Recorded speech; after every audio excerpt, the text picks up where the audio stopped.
Můžou veselit, chovat se střeštěně a převlékat se za prapodivné postavy.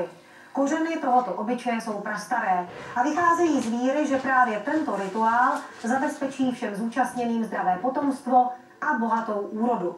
V některých oblastech dokonce přetrval v téměř nezměněné podobě, jako třeba na Vysočině ve Včelákově. Maškary se ve Včelákově scházejí brzy ráno v místní hospodě. Ty složitější se strojí a upravují až na místě. Obléci takového slamáka dá totiž pořádnou práci. K masce je zapotřebí důkladně pomalovat obličej a zastřihnout sukni do správné délky. V průvodu se pohybuje kolem 30 masek, záleží, jak který rok kdo přijde. V každém případě my striktně nedodržujeme jenom ty pravidla staročeské maškary. Nevadí nám, když přijdou modernější masky, když se toho zúčastní ženy, děti. V některých obcích vyloženě striktně chodí jenom muži, ale my jsme rádi, když se do toho zapojí široká veřejnost a když se všichni baví a jsou spokojení.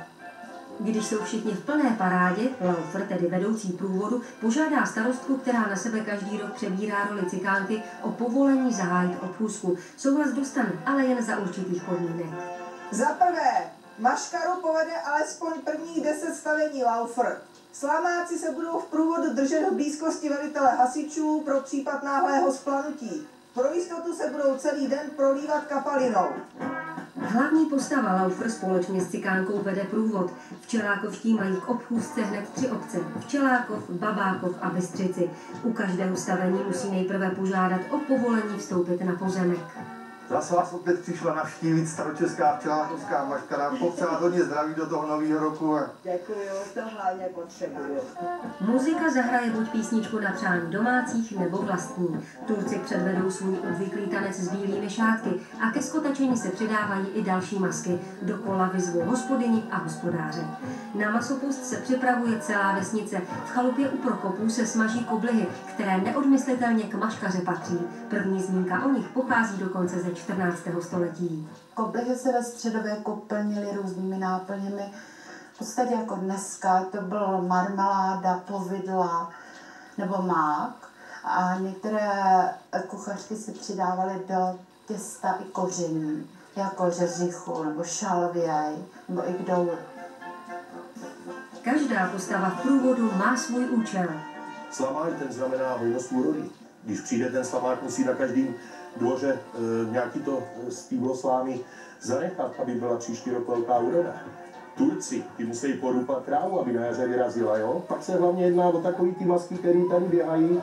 Jsou to ty židi, jsou to ty rasové, který k tomu patří, jo? Tohle je klasický ras, prostě, který ho najdeme všude tady na Vysočině. V tom průvodu zastává takovou tu funkci každýho pozlobit, ukrást mu něco z chlívka, třeba tu kozu. Komíník zase nenechá jednu tvář čistou. Saze přece přinášejí štěstí. A aby ženy přivedly v nadcházejícím roce na svět potomka, k tomu údajně slouží takzvaná jižovka. Nosí ji žid a ras. Vůl s ještí kůží na konci prý kdysi pocítila na svém pozadí každá mladá hospodyně. Dnes už je bambule omotaná hladkou vepřovicí. Patří k tomu i poválení ve sněhu a zkrášlení obličeje.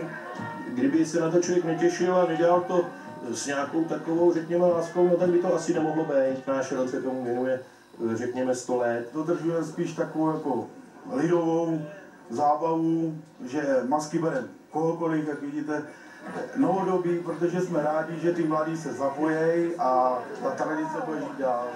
Vyvrcholení obchůzky končí každoročně poražením kobily. A skončí trápení, kekočky pokory! A co je na tomto raji nejlepší? Lidé k sobě najdou cestu, baví se, potkávají. A masopust taky hlásí, že se blíží tolik očekávané jaro. Jak pozorně náš pořad sledujete, si můžete ověřit právě teď. Je tu soutěž. Pepa chtěl minule vědět, kudy se vy